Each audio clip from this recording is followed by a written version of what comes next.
Hi, and welcome back to the workshop.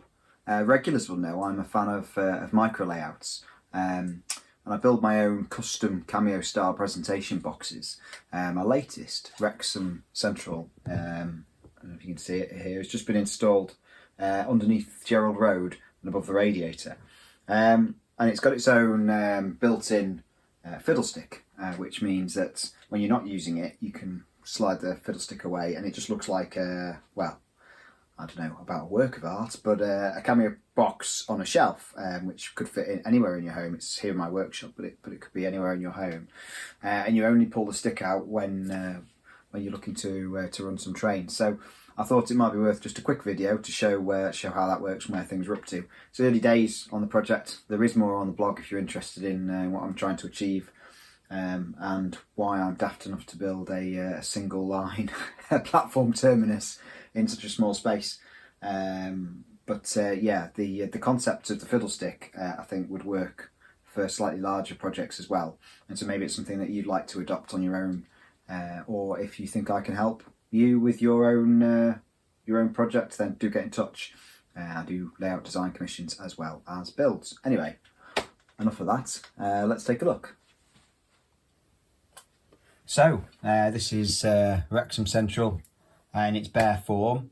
It's actually mounted on a IKEA Mosslander shelf, which I think is 55 centimetres long. So with the fiddle stick stowed, you've just got a lighted box with whatever scene you decide to build.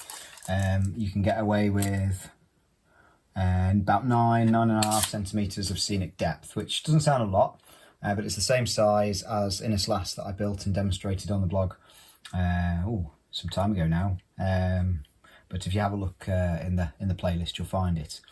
What I wanted with this though was to actually build something that could be operated. So in my usual manner, we've got the power supply, which is just a 12-volt power supply, and the controller as well. And I'll show you the other side of this all in a minute. And then the fiddle stick protrudes here. So I'll just demonstrate.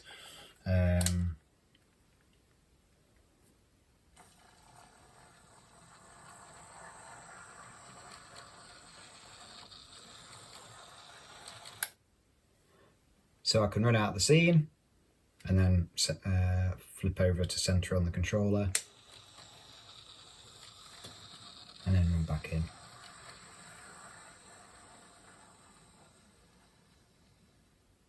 So not the world's most exciting operation, but enough. If you've only got a very small space at home, maybe it's just enough for you for the minute, for the time being. A placeholder, if you like, for future. Or maybe you're more into displaying your rolling stock, and this could be an opportunity to build yourself a little display and have the ability to shuffle trains around on occasion. So because the layout is in its naked form, I've not got a back scene in yet. You can see the crude wiring set up here. What you've got is a strip of LED lights built into the lid as usual, and then the power supply comes in at the top and is fed down to it is fed up to the lights as well. You can see the wires coming across for the lights there. It's also fed down to the feed for the controller, because I'm using a Gauge Master W, quite an old one now, but this Gauge Master W will run off a 12-volt DC supply as well. So only one plug for power and it does everything. And this fiddle stick has been built to just be the exact size of my Sprinter in this case, but obviously you could adapt the style to different lengths. It's supporting itself on a piece of wood underneath, so I'll show how that works and how it stows away in a second. A word of caution, I'm not sure how much longer I'd go with it being unsupported at this end. If you're intending to run a whole train, 40 odd 55 centimetres into this scene and out, I'd suggest you need a little fold away arm that stores on the wall. Anyway, let me just show you how this works. Basically I've got a piece of 6mm MDF which just slides on top there. You can see it's just a piece of plain track with the ends with no sleepers at the end, so that then plugs into, you can just see here there's the end of the track, there's two fish plates that are soldered to the track on the scenery, on the scenic base. And then at the base, this is just 6mm MDF as well, and it just slides in and out of the way like that, protecting the fish plates when it's stowed. What I haven't added yet is I'll put a little metal loop on the end there so I can pull it out more readily. without having to lift the layout up as things go on. But I think the concept works really well. He says now I can't get it out because I've slid it in. The concept works really well, and I'm looking forward to moving on to the scenery with this layout now. I've seamlessly just popped it out with a screwdriver until I put that loop on. So in reverse, you'll note there's different ends to my stick. So one end, this end inserts into the layout. The dimension across here matches the gap in the end of the layout, and this end here stops. Clicks onto the stop I've cut on the board. So I pull that out further than I need it to go, and then slot this into place, making sure the rails go in, and then just correct that there, and that's it. That's simple. And we're then able to drive a train back onto it.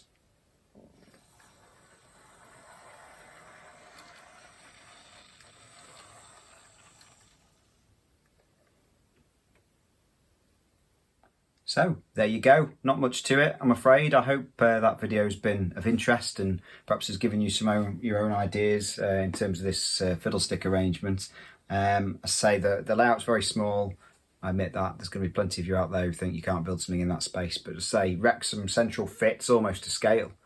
And Innislas was a success in the same footprint. I can't see why other small prototypes would fit. Certainly in N-gauge. If you took this up to 00, obviously you might want a taller display, but I think that would still work, certainly for a sort of smaller industrial setting perhaps. Even in O-gauge, these shelves could act as a support. I know from a friend of mine that a class 31's only about this long, so you could get a really nice display scene built into this compact space. I think these IKEA Mosslander shelves are certainly something to consider for your own projects. Hopefully you've enjoyed watching me rambling on, and if you've enjoyed, please do like and consider subscribing. Until next time, hopefully more soon. Cheers.